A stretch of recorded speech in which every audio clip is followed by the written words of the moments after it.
guías se pueden hacer un poco más para adelante. Yo sé que a ustedes les gusta estar en grupitos, pero mejor si se ponen un poco más hacia adelante. Ahora, vamos a tomar asistencia el día de hoy. Entonces vamos a empezar por este lado. Muy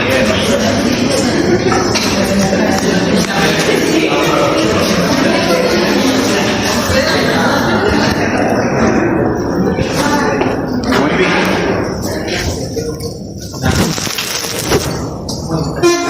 Es en relación a lo que nosotros hemos estudiado, ¿verdad? ¿Qué temas hemos visto en clase? A ver.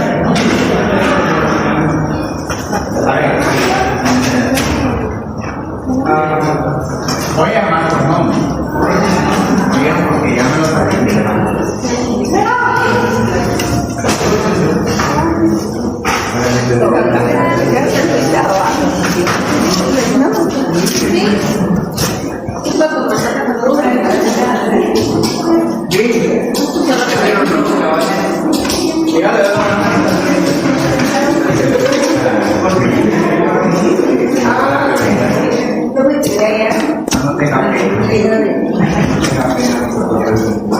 Muy bien, entonces vamos a empezar.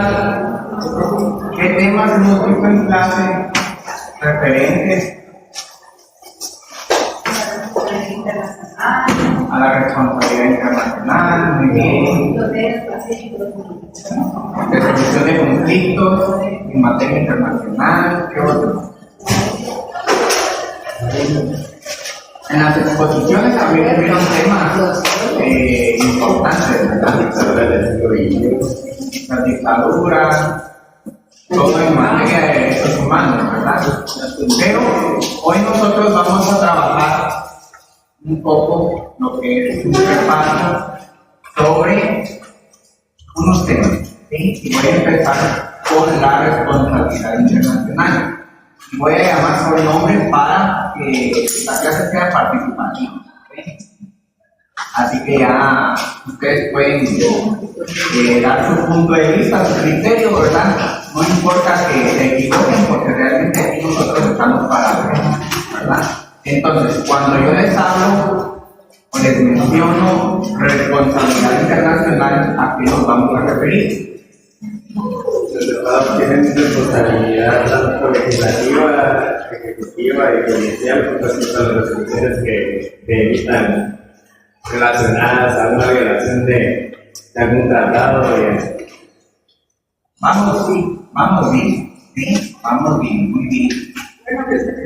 Sí, muy importante, ¿verdad?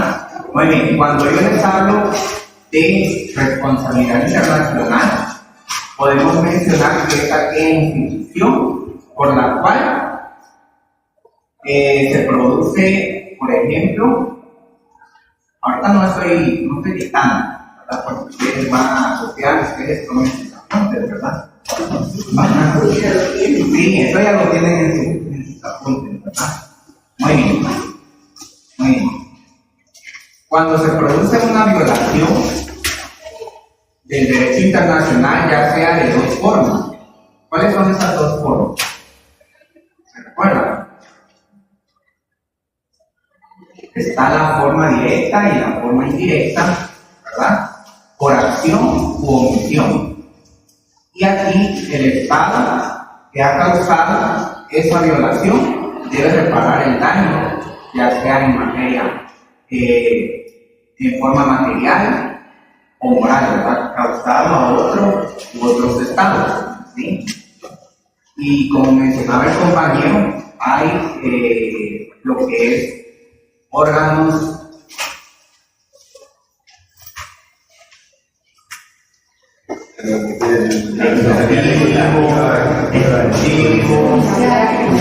¿verdad? Muy bien, excelente. Cuando nosotros hablamos de el fundamento de la responsabilidad internacional, existen diversas teorías que explican cuál es ese fundamento, ¿verdad? Por ejemplo, las razones por las cuales el Estado debe reponer lo que son los actos, perdón, deben de responder por los actos, o ya sea por aquellas omisiones que violen el derecho internacional. Y tenemos 4 teorías que son aceptadas en materia internacional, que son propuestas o que son aceptadas por varios tratadistas en el tema, ¿verdad? La primera teoría es aquella teoría de la jurisdicción exclusiva del Estado, ¿sí?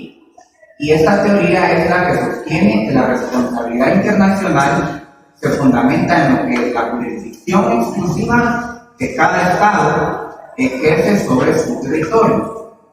De esta forma, el Estado es responsable de los actos que ocurran dentro de sus fronteras, ya sea por acción u omisión de sus órganos, los órganos que mencionaba el compañero, ¿sí?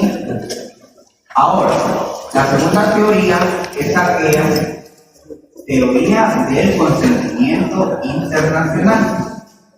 Y esta teoría afirma que la responsabilidad se basa en las obligaciones del Estado, asume libre y consciente al formar parte de la comunidad internacional. ¿Qué quiere decir esto? Que al aceptar las normas y tratados, el Estado se debe de comprometer a cumplirlos y a responder si incumple o si viola lo acordado, ¿verdad? Bien, ¿cuántas teorías llevamos? 2, nos faltan 2 teorías. Vamos ahora con la tercera teoría. Tenemos la teoría de la igualdad soberana y la reciprocidad. Y esta teoría es aquella que plantea que la responsabilidad internacional se deriva de la igualdad jurídica de los Estados, la cual genera derechos y obligaciones recíprocos. Por favor, un minuto.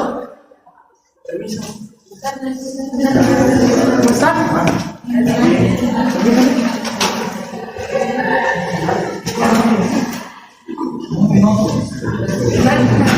¿Cómo están? Vamos a saludarles. Buenas tardes. ¿Ya saben dónde van los espacios privados? Pues miren, fíjense que hoy les vengo a dejar material, ¿sí? De las sociedades públicas. Nosotros, pues, el Instituto de Operaciones de Privados se especializa en la área pública. Tengo muy pocos espacios, les soy bien sincero. Tenemos ya rebasado un 85% de cupo, gracias a Dios, en el curso presencial, el curso virtual ya tenemos un espacio por ahí. Pero, pues, yo también soy docente en la tarde y hoy quisiera dejarles unas hojitas para que, si desean participar para el sorteo de una beca. El día de mañana a las 9 de la noche vamos a estar sorteando una beca y de una vez les voy a estar compartiendo el material.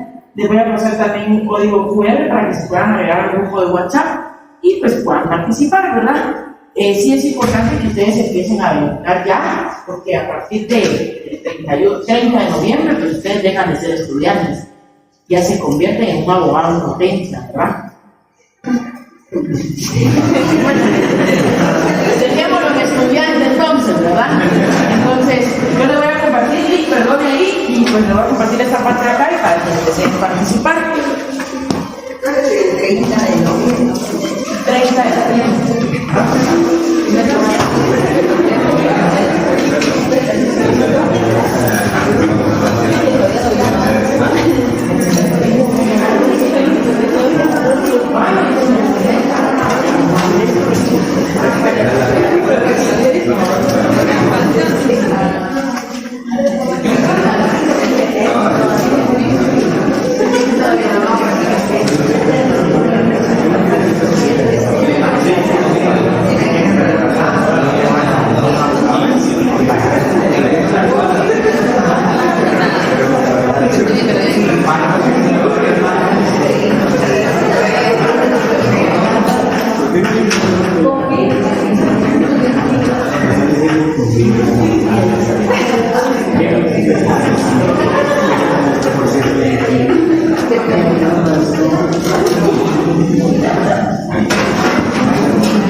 Vamos a continuar. Ahí el licenciado puede continuar ahí en su diligencia. Y voy a volverles a repetir la tercera teoría. La tercera teoría es la teoría de la igualdad soberana y la reciprocidad. Esta teoría plantea que la responsabilidad internacional se deriva de la igualdad jurídica de los estados, la cual genera derechos y obligaciones recíprocos entre ellos. Así, cada estado debe de respetar los mismos principios que espera de los demás, ¿verdad? Y la cuarta teoría es la teoría de la justicia internacional. Y esta teoría sostiene que el fundamento de la responsabilidad radica en la necesidad de observar lo que son las reglas de justicia en las relaciones entre los miembros de la comunidad internacional. De las cuatro teorías, hay una en específico que es más aceptada en la actualidad. Vamos a ver si lograron copiar ahí las cuatro teorías. ¿Cuál de las cuatro consideran ustedes que es la más aceptada?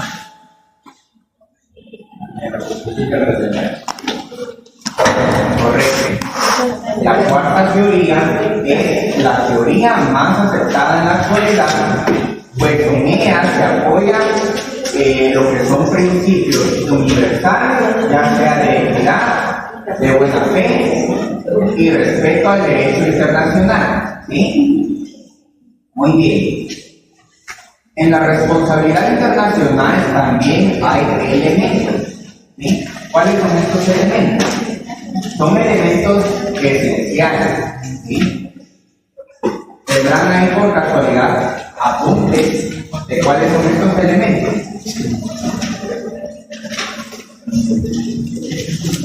¿Habrá algo que quiera aportar un poco?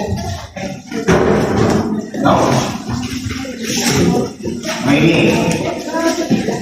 Pues para que un Estado incurra en responsabilidad internacional, debe de concurrir en los siguientes elementos.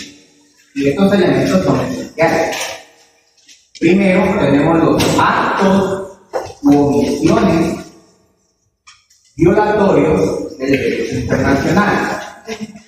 En ella debe existir una conducta contraria a una norma internacional vigente, ya sea por acción o por omisión. Es decir, el Estado ha cumplido una obligación establecida en el derecho internacional.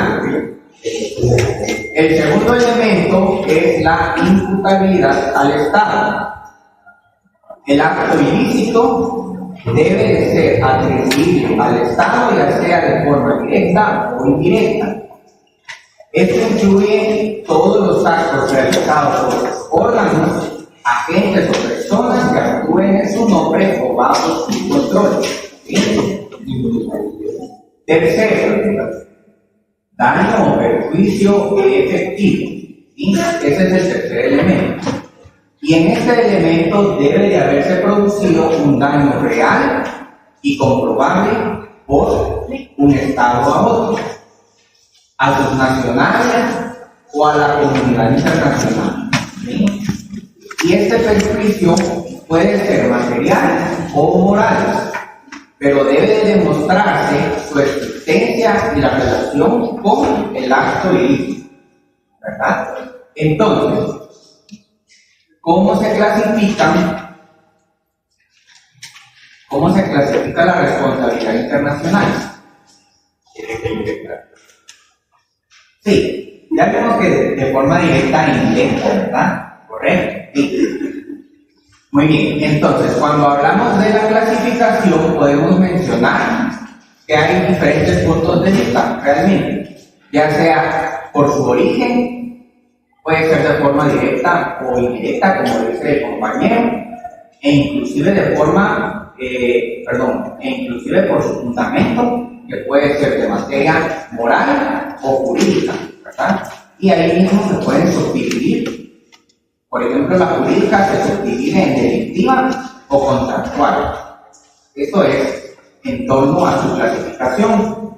Ahora, ¿cuál es la responsabilidad directa? ¿Cuál es la responsabilidad directa? Vamos a ver ahí.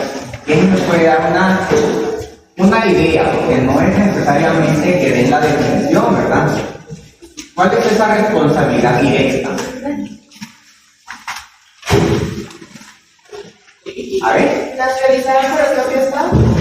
Las que son realizadas por el propio Estado. Muy bien. Excelente. Bien. Excelente. Ahora, para que tengan ahí una retroalimentación, la responsabilidad directa es aquella en que se incurre por actos u omisiones ejecutados por el propio Estado, como lo menciona la compañera, o ya sea por sus legítimos representantes. ¿Sí? Y también podemos definirla como aquella que es el propio Estado en el que ha fallado a sus obligaciones en materia internacional. ¿Sí? Muy bien, excelente. Ahora, ¿cuál es esa responsabilidad indirecta? Oye, ya la compañera ya nos dio una definición de responsabilidad directa. Ahora, la indirecta, ¿cuál podemos mencionar? ¿Qué podemos mencionar de ella?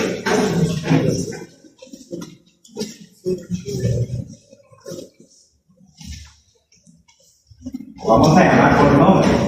O no han estudiado para su examen, que ya casi está a la vuelta de la esquina. Vamos a ver, ¿sí? Es cuando un Estado asume la responsabilidad de una violación que cometió otro Estado.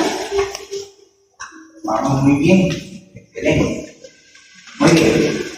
La responsabilidad indirecta, como menciona la compañera, esta existe cuando un Estado asume la responsabilidad de una violación del derecho internacional cometida por otro Estado.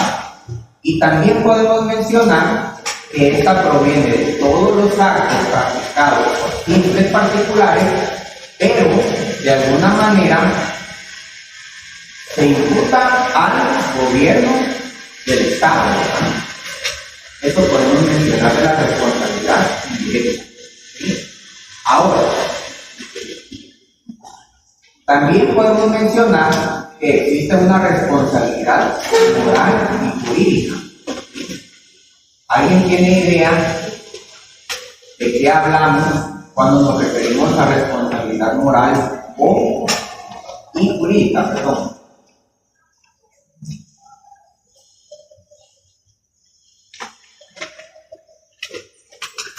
Ahí para que el que tenga el libro de Carlos Lagos, ahí puede sacar su chivito, ¿verdad?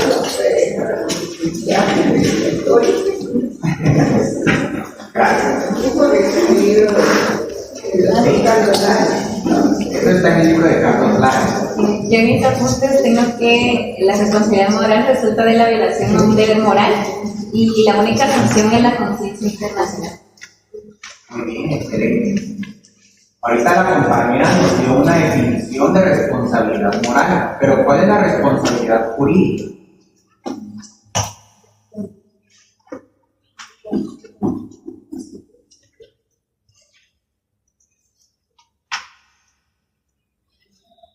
Ahí nos vemos en la regla de la sentencia. A ver, diga. Es una sentencia. Vamos a ver. Es una pura curiosidad. Eleccionar está bien dentro de una responsabilidad directa. Eleccionar.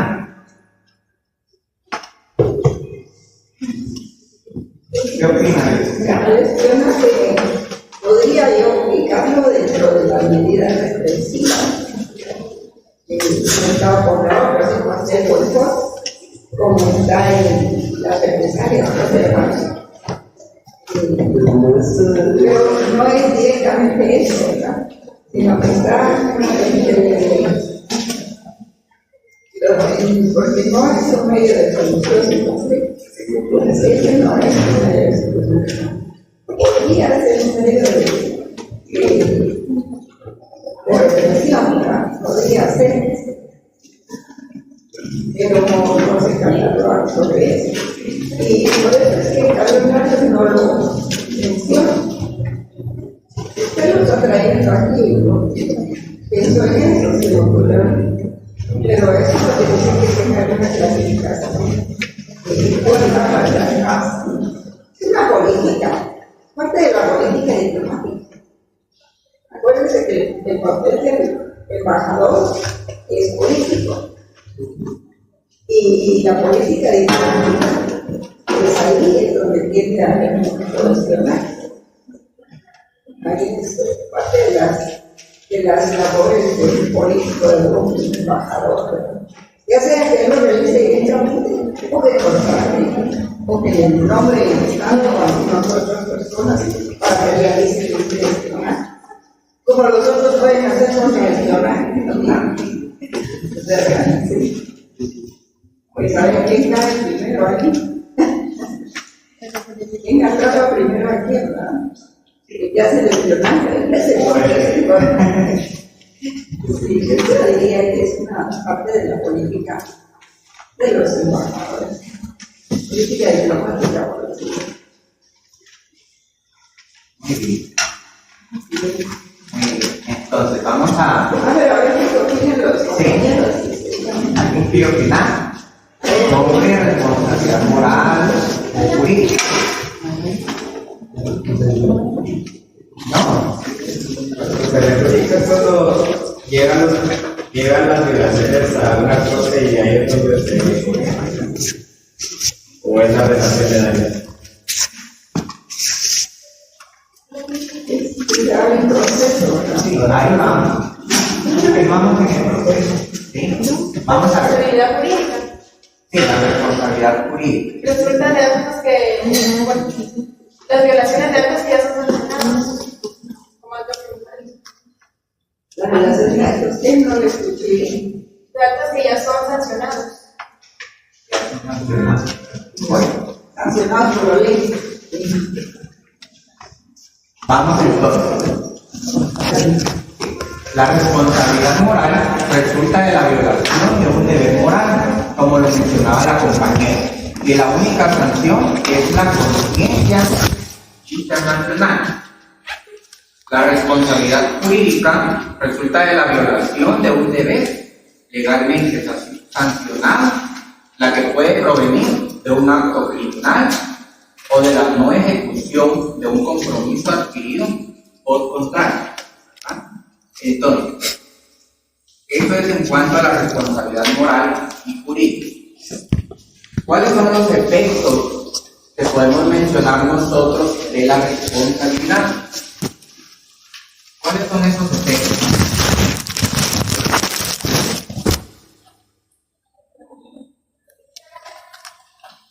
Ahí podemos mencionar la finalidad prácticamente de eso.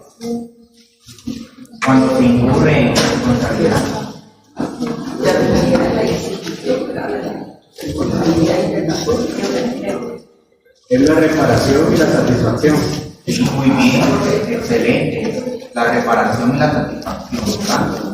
Muy bien. Entonces, como efectos de la responsabilidad podemos mencionar que por actos propios o de otros, ¿verdad? Por los que es responsable, es la de reparar, como menciona el compañero, en el caso material, y la de dar satisfacción en el caso de un daño moral. Esa es la diferencia que podríamos dar también de una con otra, ¿verdad? Muy bien. ¿Qué es la reparación? ¿Qué podemos mencionar nosotros de la reparación? Es el resarcimiento del daño. Resarcir daño, ¿verdad? Reparación sobre un daño resarcido. Muy bien. Se establecen las cosas en su estado anterior. Estado anterior, ¿verdad? Devolver al estado anterior en el que se encontraba.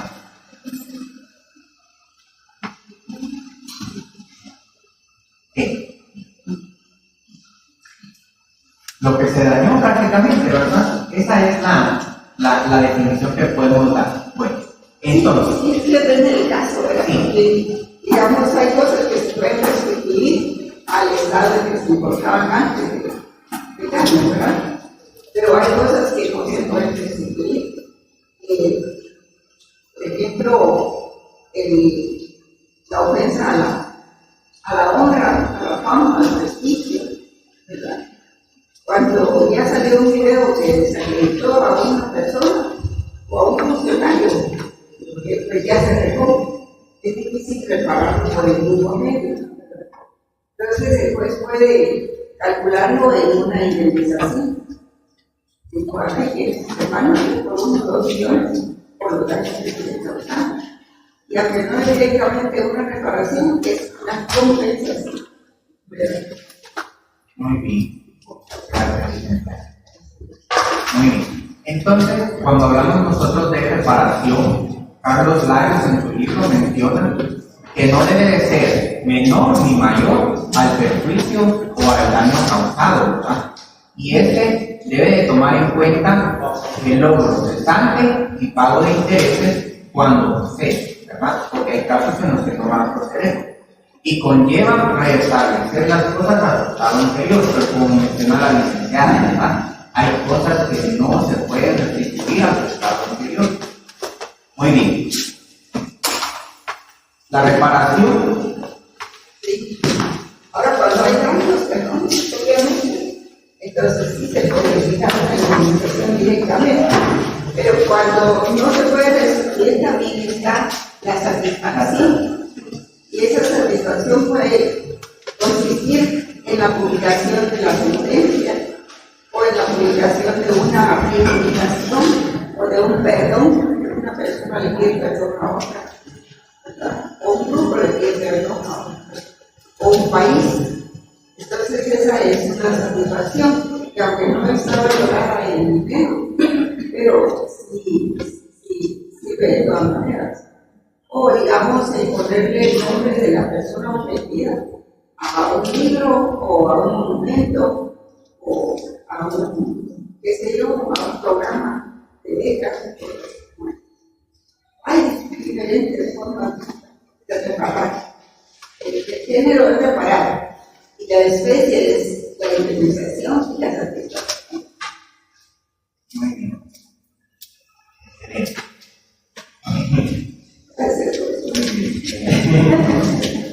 La reparación tiene carácter compensatorio, ¿sí? y en ningún caso va a tener carácter punitivo.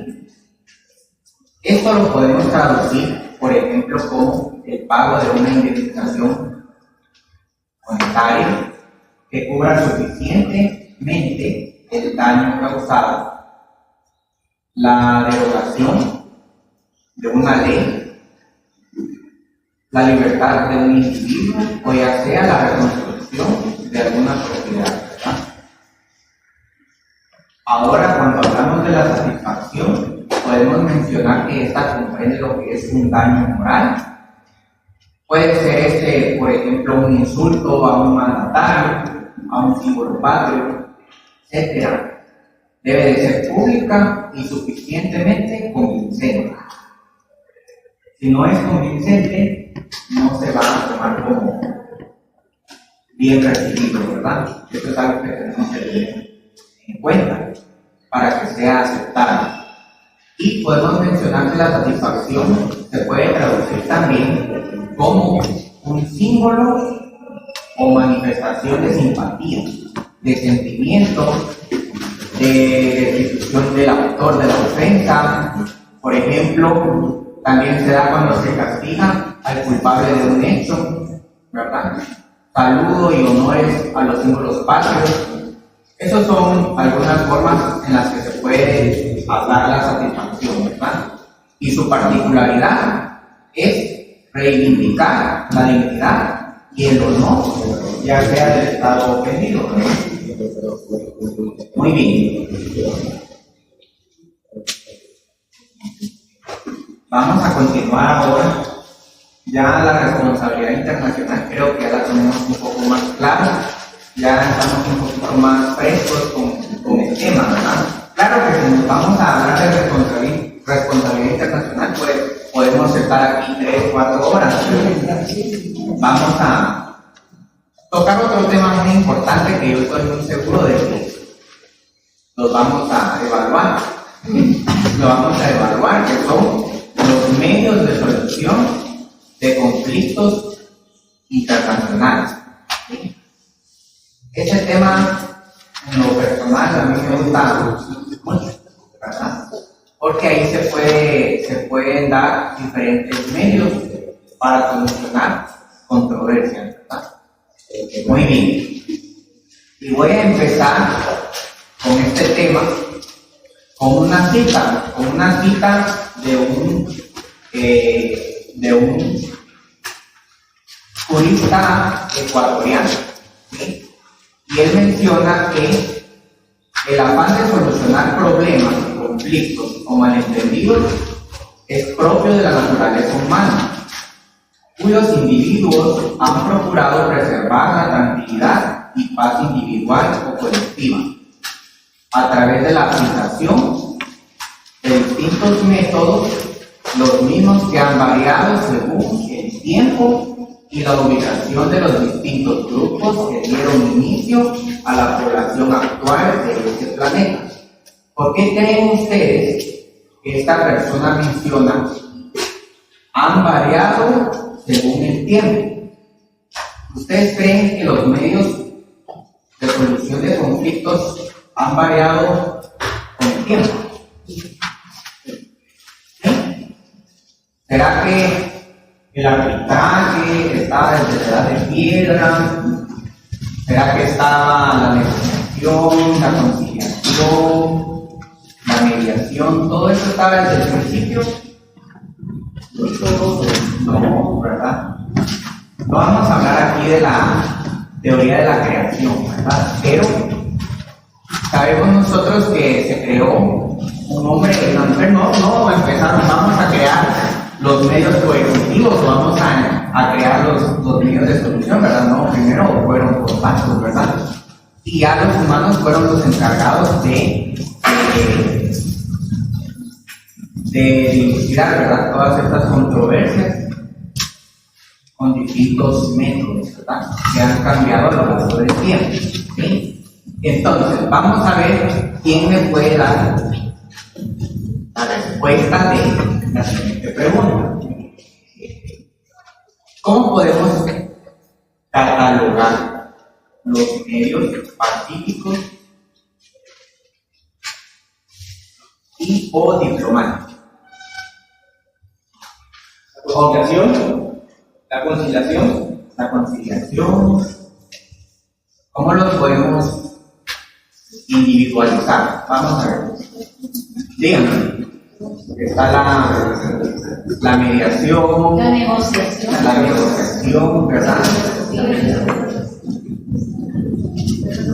Los beneficios, mediación, conciliación. la conciliación, por carta de relaciones incluidas o por carta de acuerdo.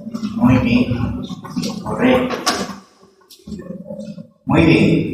Cuando hablamos nosotros de los medios pacíficos y o diplomáticos, podemos mencionar que estos medios se han adquirido a través de distintas convenciones. Ahí podemos mencionar varias, ¿verdad? Vamos a ver, usted tiene ahí en sus apuntes. De la Haya. De la Haya. Muy bien. Esa es la Convención para el Arreglo Pacífico de los Conflictos Internacionales. Hay otras dos. Está la Carta de las Naciones Unidas De la OEA. y la Carta de la Organización de Estados Americanos. ¿Sí? Muy bien. Bueno, empecemos a hablar de la negociación. ¿Qué es la negociación? Hagan de cuenta que ahorita están en el examen y tienen que escribir sobre la negociación. ¿Qué van a escribir? El acuerdo Un directo. acuerdo directo. Acuerdo directo. Negociación directa entre los estados. Entre los estados y la vía diplomática. entre los estados, muy bien. Pero esas definiciones están un poco cortas. Vamos, muy bien. Pues fíjense que la información no varía tanto, pero sí las opiniones de los autores, ¿verdad? Hay autores que mencionan que la negociación es uno o es el medio más antiguo y tradicional que se daba entre individuos y pueblos. También que es inherente a la humanidad. ¿Qué quiere decir que es inherente a la humanidad? Es parte del ser humano, ¿verdad? No se puede dividir, no nos podemos quitar eso, ¿verdad? Y que es un método de solución de conflictos por excelencia. Muy bien. Les voy a dar una definición un poco corta, ¿sí? De un tratadista ecuatoriano también. Se llama Armando Pesantes García y él menciona que la negociación consiste en la presentación oral o escrita del caso que motiva la divergencia a la parte contraria, con la esperanza de llegar a un acuerdo satisfactorio. ¿Será que si estados con controversias inician lo que es la negociación, todos lo van a lograr resolver por medio de la negociación? Fuera bueno, ¿verdad? Fuera bueno de que sí, de que todas las controversias pues se puedan terminar por medio de la negociación, pero no, ¿verdad? Sabemos de que por eso hay diferentes medios de solución y cuando ya no se puede dar por medio de la negociación, pasan a medios jurisdiccionales,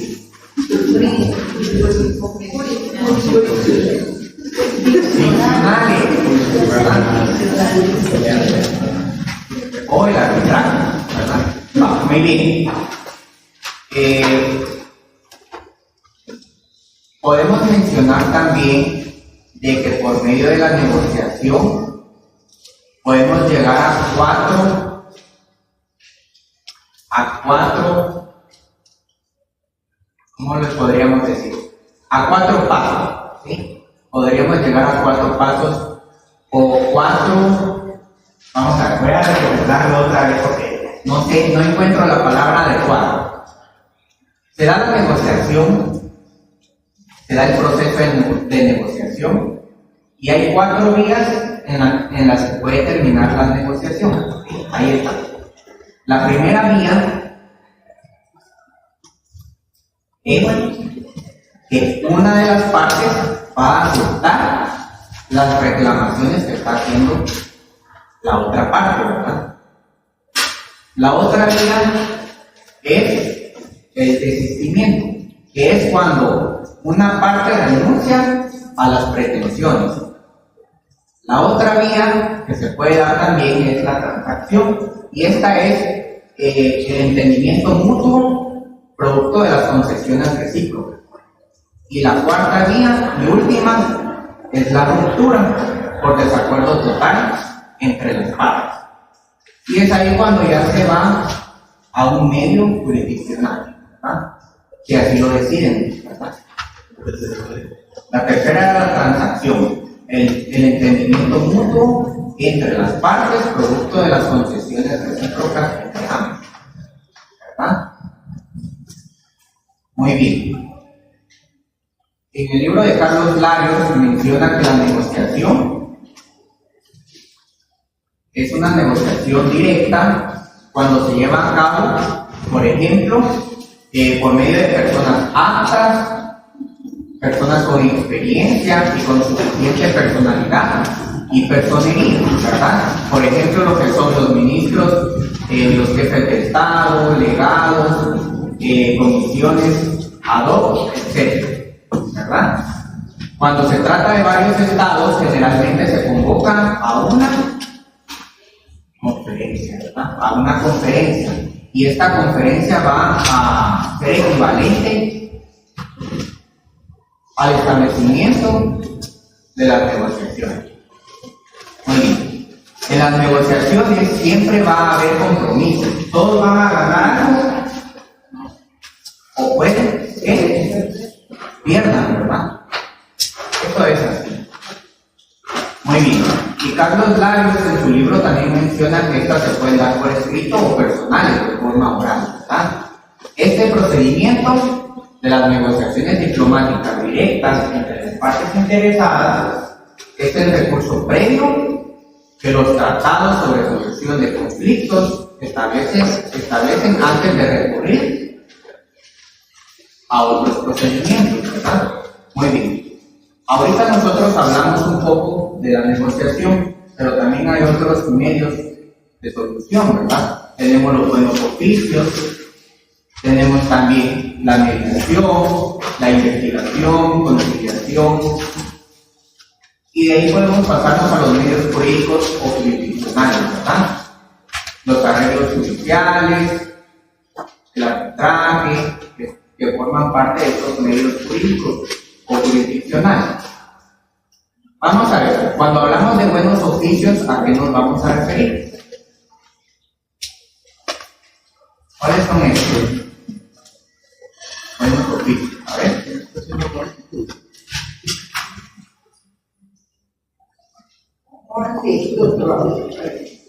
Cuando las negociaciones por razones diferentes quedan estancados o se componen o prestan sus buenos oficios. Yo entiendo que es como cuando dos estados se pueden poner de acuerdo, entonces el tercer estado interviene, pero no como para conciliar, sino como Para que retomen la negociación. Ajá, así. Cuando las negociaciones por razones de diferentes se quedan Para ponerlos en contacto otra vez, estancadas o para que resuelvan su controversia, ¿verdad? Muy bien.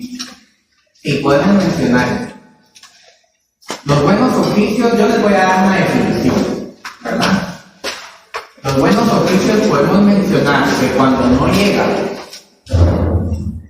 a feliz término la negociación, un tercer estado puede espontáneamente ofrecerse para tratar lo que son dichas negociaciones, para que se reanuden y se obtenga una solución al conflicto, ¿verdad?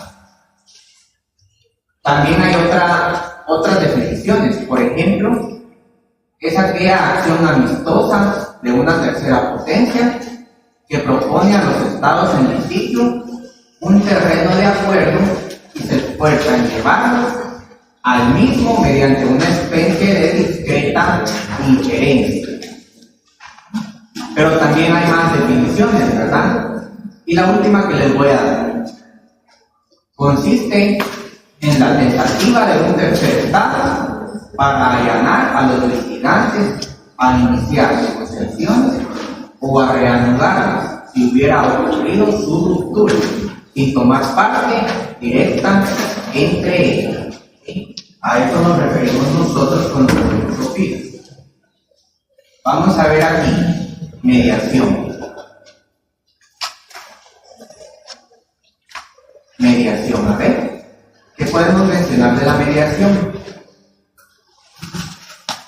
Cuando un tercer estado interviene en la negociación.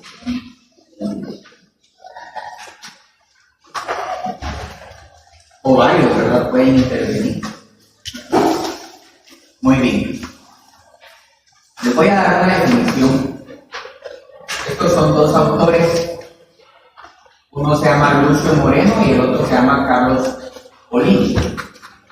Mencionan que la mediación es la intervención de uno o más estados en una negociación entre otros estados para lograr la solución pacífica del conflicto, que va a tener como finalidad conciliar pretensiones opuestas a través de fórmulas de advenimiento que permitan arribar a un entendimiento aceptable y puede darse de forma individual o colectiva, ofrecida o solicitada. ¿Sí? Esa es una definición que les podemos dar también. Para que no nos quedemos solo con Carlos Larios, ¿verdad? Sí, aquí ya tenemos a Carlos Larios, pero podemos buscar otros autores.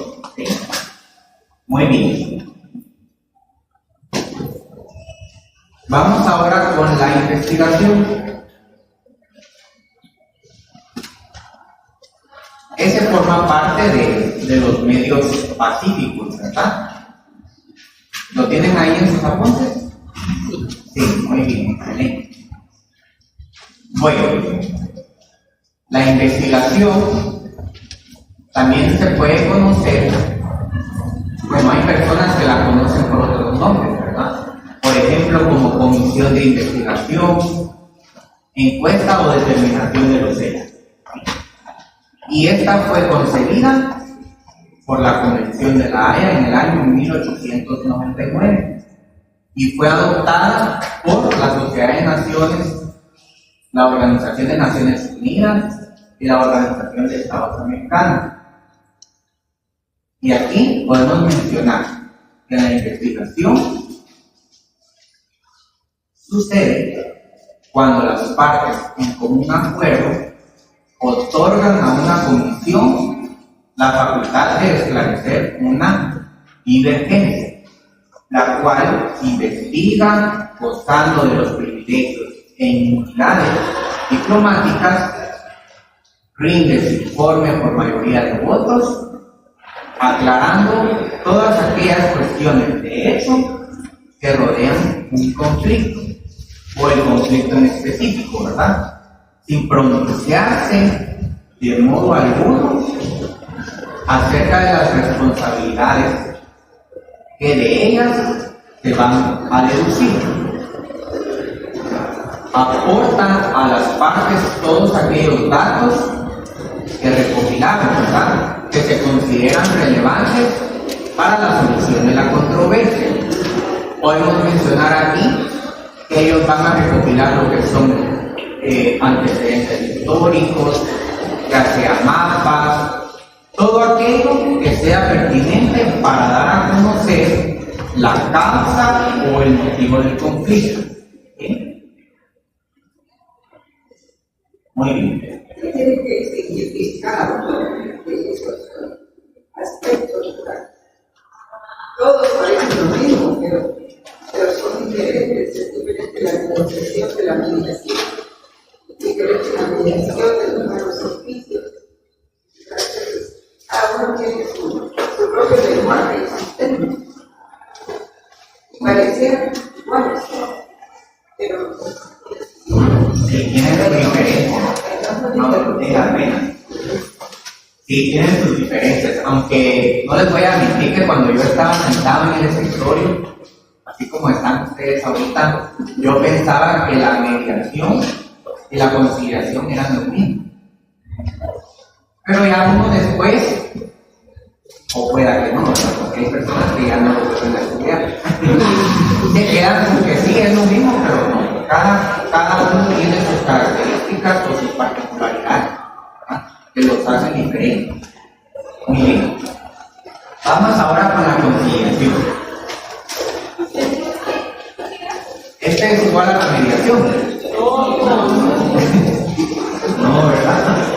No, se parecen, sí, todos se parecen, ¿verdad? Porque todos buscan una misma finalidad. Muy bien. Conciliación, vamos ahora con eso. Es un procedimiento que apareció en el año 1919 y se lleva a cabo mediante la colaboración de terceros a través de una comisión mixta, por acuerdo formal de las partes, la cual va a estudiar de forma imparcial el litigio en un tiempo prudente. La persona que estuvo en clase, que puso atención, que me pueda decir cuál es ese tiempo prudente. 6 meses a un año. De 6 meses a un año, ¿verdad? Correcto, de 6 meses a un año. Ese es un tiempo prudente, pero realmente en la actualidad no todo se da de la noche a la mañana, ¿verdad? Por lo general, esta comisión se integra por 5 miembros designados por los litigantes. 3 de una misma nacionalidad y 2 de otra, ¿sí? 3 de una y 2 de otra. Luego de dilucidar lo que son los hechos, se expide lo que es un informe proponiendo una fórmula de solución, incluye las recomendaciones que pueden o no ser por las partes. Muy bien. Ya casi vamos a terminar, ¿bien? Ya se van a retirar. ¿Tienen clase?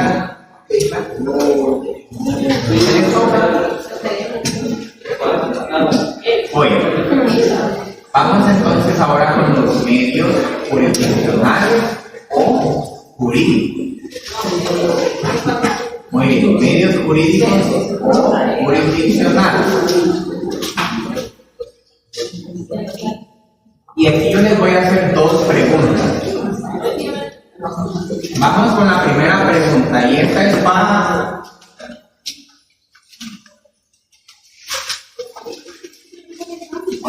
¿no? Vamos a ver Adolfo, se llama usted, ¿verdad? A usted le voy a hacer una pregunta.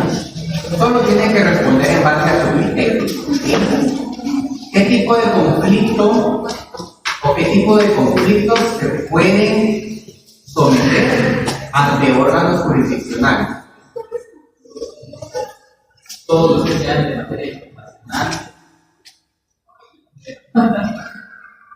Ahí vamos con la segunda pregunta. Y esta va a ser para Pablo. Ahí está. Vamos con la segunda pregunta. ¿Solo los jurídicos o también los políticos y diplomáticos se pueden someter a órganos jurisdiccionales? A su criterio. Así tienen que responder a mi criterio. Va, muy bien. Entonces, les voy a dar una pequeña reseña, un pequeño texto sobre los medios jurídicos o jurisdiccionales.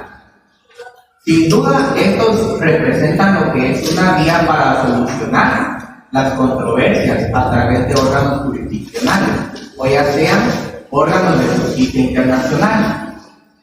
Mucho se discute sobre qué tipo de conflictos se pueden someter ante estos órganos, que fue la primera pregunta que yo hice. Y la segunda, que si solo los jurídicos o también los políticos o diplomáticos. Y con base a esta interrogante, se puede llegar a una opinión de que todo conflicto internacional, independientemente de su tipología, puede ser perfectamente sometido ante un órgano jurisdiccional. En la búsqueda de lo que es una solución, ¿verdad? Lo que sí constituye un requisito. Hay un requisito para que se puedan someter a un órgano jurisdiccional. ¿Cuál creen ustedes que es ese requisito? Indispensable. Mutuo acuerdo y consentimiento, ¿verdad? El consentimiento. Sí. Muy bien. Lo que sí constituye un requisito esencial es el consentimiento, ¿verdad? De las partes involucradas, puesto que son ellas las únicas que pueden tomar la decisión de resolver su controversia a través de una vía arbitral o ya sea de un arreglo judicial. ¿Sí? Muy bien. ¿Qué es el arreglo judicial?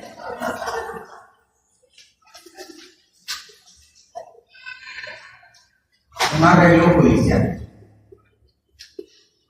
Es un procedimiento por el cual las partes someten su problemática, su problema, su conflicto, su controversia a un tribunal internacional, ¿verdad? De carácter permanente, integrado por jueces independientes elegidos con antelación al nacimiento del litigio. Ahora, podemos mencionar también, aquí tengo una pregunta, y quiero que escuchen bien la pregunta, para que no se vayan a confundir, y ustedes me van a dar la respuesta. ¿Cuál es el órgano jurisdiccional de carácter universal y competencia general encargado de resolver conflictos contenciosos que le sean sometidos por los Estados miembros de la comunidad internacional? Corte internacional. Ahí vamos bien. Imagínense que esa fue la pregunta de examen y ya tienen un punto. O 3. O 2, ¿verdad? Muy bien, excelente. Ahora, les voy a dejar de tarea para que ustedes lo hagan en su casa, para que repasen un poco, ¿verdad? Cuando hablamos de Corte Internacional de Justicia, sabemos que está integrada por... No sabemos, esa es la tarea. ¿Cómo se integra? ¿Cuál es la competencia y su jurisdicción? ¿Cuáles son las funciones de la Corte Internacional de Justicia? Y por último, ¿cuál es el procedimiento para llevarlo ante ese órgano jurisdiccional? Aunque también no solamente se puede mencionar que está la Corte Internacional de Justicia, hay tribunales especiales, cortes, comisiones, ¿verdad? Ahí también se pueden dilucidar esas controversias. Muy bien. Y por último, ¿sí? Ya es el arbitraje. ¿Cuál es el arbitraje? Es el arbitraje. Me imagino que eso ya lo han visto este semestre. Aparte de la clase de nosotros, ¿verdad? Sí, es un medio, podríamos decir que es un medio, ¿verdad?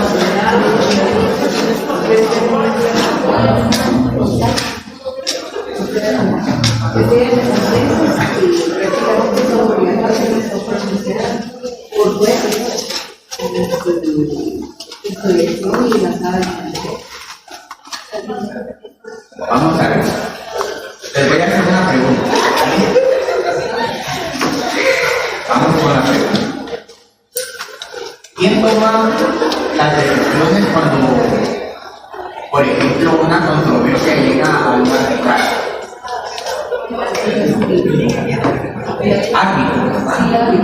Árbitro. Se forma una Comisión. Correcto, una comisión. O también se le puede llamar un tribunal arbitral, ¿verdad? Tribunal arbitral. Ellos son jueces. ¿Qué creen ustedes? ¿Son jueces o no son jueces?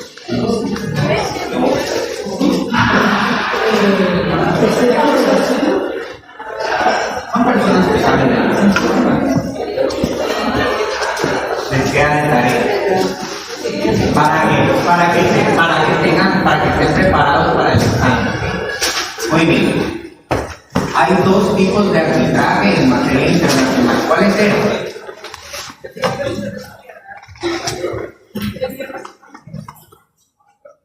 ¿Escucharon? Ahí va silbando.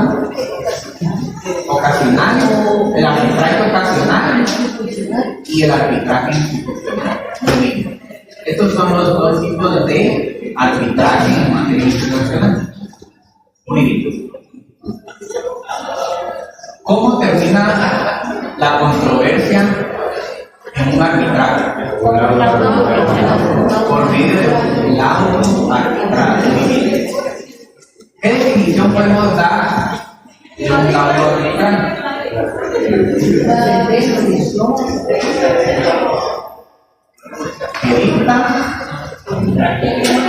no vayan a decir, oye, el árbitro o el tribunal arbitral, ¿verdad? Va. Les voy a dar una definición corta. No es que viene de original, ¿verdad? Pero es algo que sí sería que lo tengan presente. ¿Sí? Muy bien. El auto arbitral es aquella decisión que emite un tribunal arbitral, el cual tiene la eficacia de una sentencia judicial, y con este se concluye el arbitraje. Ahora les pregunto yo, en materia internacional, cuando existe un conflicto, una controversia, ya estoy formulando la pregunta. Cuando existe una controversia, ¿sí? ¿Será necesaria la cláusula compromisoria para llevarlo a un arbitraje? Bien. En materia internacional.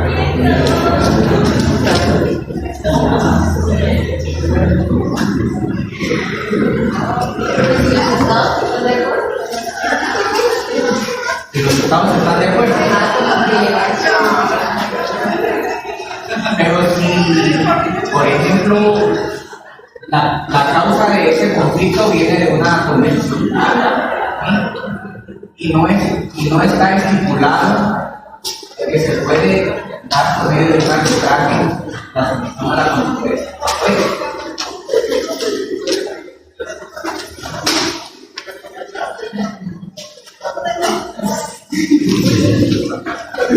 Bueno, hoy les queda detalle.